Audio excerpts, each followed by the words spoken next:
Você já deve ter escutado a frase de que tempo é dinheiro. E quem nunca saiu do trabalho ou chegou no fim de semana com a decisão de realmente tornar o nosso tempo fora do trabalho produtivo? Essa é sempre a nossa ideia. Óbvio, às vezes a gente gasta muito tempo no trânsito, muito tempo fazendo algumas coisas que não são nem a parte em que você já está relaxando e muito menos a parte que você está trabalhando, ou seja, dificilmente você vai conseguir ser produtivo. Mas tem algumas formas de você evitar isso. Por exemplo, teve uma época que eu tinha um emprego que era muito longe da minha casa e eu levava cerca de 1 hora e 20 no horário do rush. O que eu resolvi fazer? Eu me matriculei numa academia de natação que era do lado do trabalho. No horário do rush eu fazia natação e acabava levando 25, 30 minutos para chegar em casa. Eu chegava em casa no mesmo horário, mas eu tinha feito algo produtivo e muito mais saudável para mim do que ficar presa no trânsito por 1 hora e meia. E essa foi uma solução que eu dei para não ficar no trânsito. Mas tem situações que a gente não precisa ficar no trânsito e rapidamente está em casa. Sem perceber, já relaxou no sofá, já pegou o controle remoto na mão e pronto. Você não fez por mal e óbvio, a gente tem que relaxar. Eu não estou dizendo que eu sou contra isso. O problema é que muitas vezes acontece comigo. Cheguei em casa 18h30, 19, quando eu vejo, já são 8h30, 9 horas da noite, e eu já assisti 4 ou 5 episódios daquela série nova da Netflix que eu jurei que eu ia guardar para o fim de semana. Essa nossa falta de atenção com o nosso tempo, ela é muito real. Mas existe sim estratégias apoiadas na ciência para nos ajudar a não desperdiçar esses momentos fora do trabalho, para começar a investi-los de maneira que o nosso futuro vai agradecer. E eu não estou te dizendo para chegar em casa e querer ter um emprego extra ou estudar. Pode até ser que essas sejam as soluções. O grande problema do tempo é dinheiro. E quando alguém me fala assim, eu quero ter dinheiro, eu falo não. Na verdade, você quer ter tempo e dinheiro. Porque imagine que você compra um iate, mas você tem que ficar trabalhando e os seus amigos vão ficar no iate. Você não queria o iate. Você queria desfrutar do iate com os seus amigos. Então a gente quer ter tempo e dinheiro. Só que tempo tem uma coisa um pouco mais grave. É a única coisa que ninguém pode te devolver. Todo o resto, se você emprestar dinheiro, a pessoa devolve. Se você der um abraço, a pessoa retribui. O tempo, a pessoa pode te dar em troca o tempo dela, mas não vai poder nunca te devolver. Então, quando você rouba o seu próprio tempo com uma coisa, tipo o exemplo da série, que no dia seguinte você vai acordar cansado, cansada, porque ficou assistindo até tarde, aí foi jantar, tomar banho, dormiu tarde, você vai ficar arrependida, arrependida do que fez. E aí vem o ponto. As pessoas tomam muito cuidado com o dinheiro, elas querem ter dinheiro. A maioria tenta, pelo menos, tratar o dinheiro de uma forma responsável. Então, aí neste caso, eu usaria a frase: tempo é dinheiro.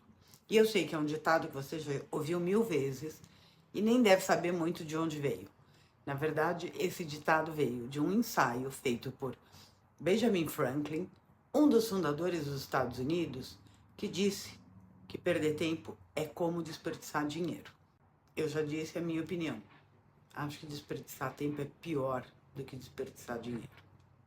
De qualquer forma, a mentalidade de tempo é dinheiro significa você tratar as suas horas, sejam no trabalho ou fora do trabalho, como dinheiro, ou seja, um recurso precioso, porém limitado. É a mesma definição que a gente dá para dinheiro. E se você pensar assim, significa que o seu tempo você pode gastar, você pode economizar, você pode investir, pode até mesmo desperdiçar. Lembrando que uma vez que ele se foi para sempre. Esse é um item que você não tem como recuperar. Economistas comportamentais sugerem que pensar no seu tempo em termos de dinheiro pode te ajudar a fortalecer bons hábitos, não só financeiros. Eu dei no início o exemplo de eu ter ido para a academia. Era uma questão do tempo que eu estava perdendo no trânsito e ficando irritada, eu acabei usando para uma outra coisa que não seria da minha natureza, tá? Não sou aquele tipo esportista que sempre que tem um tempinho livre inclui uma atividade física. Mas eu fiquei muito relaxada e acabei até gostando muito de praticar natação e faço isso até hoje. Existe um estudo do Christopher Klein que revela que as pessoas que tratam o seu tempo como um recurso são muito mais propensas a priorizar atividades que criam ou agregam valor às suas vidas pessoais e profissionais, que acabam tendo muito mais respeito com o tempo. E se eu te convenci até agora, a partir desse vídeo, o seu objetivo vai ser tratar suas horas livres como uma chance valiosa de se concentrar e de garantir um futuro melhor para você, e não só financeiro. Mas como a gente entende muito bem a linguagem do dinheiro, talvez eu possa te dar uma dica de como começar a fazer isso, que é o que os economistas sugerem nesse caso. Comece calculando quanto vale o seu tempo para você. Bom, para você fazer esse cálculo, você pode usar o seu salário, pode fazer um cálculo do valor que você gostaria de ganhar ou simplesmente usar um valor hipotético. Se fosse usar o salário, seria algo do tipo, uma pessoa que ganha 15 mil reais, trabalha 8 horas por dia, 5 dias por semana, a hora de trabalho dessa pessoa vale 375 reais. Mas vamos pegar um número hipotético, que você ache que o seu tempo vale 15 reais por hora. Se eu estou falando apenas de dias úteis, eu não quero precificar o meu fim de semana, porque esse realmente não teria preço. São 5 noites pós-trabalho que eu tenho, seriam 260 noites.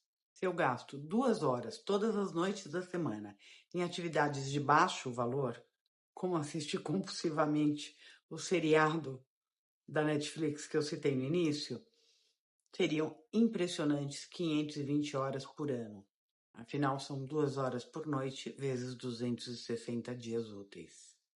E agora, se eu multiplicar essas horas perdidas pelos 15 reais, significa que eu desperdicei 7.800 reais.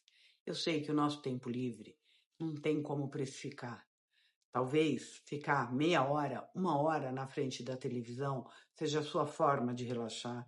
Eu sou uma pessoa que eu digo assim, eu preciso dar uma descansada logo depois do almoço de 15 a 20 minutos. Isso não tem preço, eu não posso falar que 15 reais comprariam esse meu descanso de 30 minutos. Mas para as pessoas que conseguem visualizar muito bem quando transfere isso para dinheiro, essa é uma boa forma de realmente te fazer ir atrás do seu objetivo e não desperdiçar tempo. Então eu vou insistir, não me interprete mal, é super importante relaxar após um dia longo de trabalho. O exemplo que eu estou dando aqui é exatamente quando a gente acha que vai relaxar e acaba ficando mais tempo fazendo algo que vai nos prejudicar. Já dei o exemplo que você ficou assistindo muita televisão, depois foi jantar, foi tomar banho, acabou dormindo tarde e no dia seguinte se arrepende de ter ficado 2 horas na frente da televisão. E nada impede que ao invés de ficar 2 horas na televisão, você fique 1 hora na televisão e 1 hora pode ser aprendendo outra língua, pode ser simplesmente relaxando, aprendendo alguma coisa, organizando as suas finanças, sim, por que não? Ou até fazendo uma atividade física. O meu exemplo inicial foi justamente da minha decisão de fazer uma atividade física. Investir apenas 1 hora por noite em atividades de alto valor para você e não é alto valor financeiro, pode fazer toda a diferença da vida que você tem agora e da vida que você deseja ter em 6, 12 meses. Se o seu objetivo é realmente ter uma vida satisfatória, você não pode se limitar à sua vida profissional. Nós temos que aprender a considerar o período das 5 às 9 tão importante quanto o período das 9 às 5, que seria o período que nós estamos trabalhando. E se você realmente usar esse período das 5 às 9, talvez você fique mais relaxado, seja mais produtivo, seja mais criativo e consiga até gerar os mesmos recursos financeiros trabalhando menos do que das 9 às 5. E se você quiser se aprofundar um pouco mais nesse assunto, vou deixar aqui o link de um vídeo que eu fiz falando quais as 5 coisas que eu fiz para parar de desperdiçar o meu período após o horário de trabalho. Se você gostou desse vídeo, não esquece de curtir, se inscreve no canal, te vejo no próximo vídeo.